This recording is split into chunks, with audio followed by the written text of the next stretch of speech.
Djevojke, da li ste spremni za sljedeću borbu?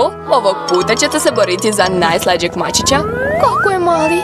Da, i mnogo je sladak. Ako ga dobro nacrtate, onda je vaš. Ovaj put ćete morati da slikate kredama na svom licu. I ja mogu samo da vam poželim sreću, vreme je krenulo. Stvarno, zašto bih crtala nešto na papiru ako i samo izgledam kao slatka maca? Samo treba dodati nekoliko detalja na lice i to je to. I ja izgledam kao mačka, mjau, i najbolje sam u šminkanju.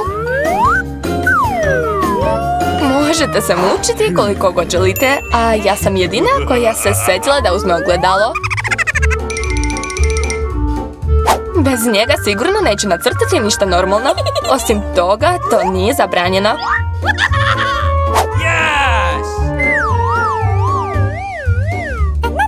Ja ću sigurno pobediti.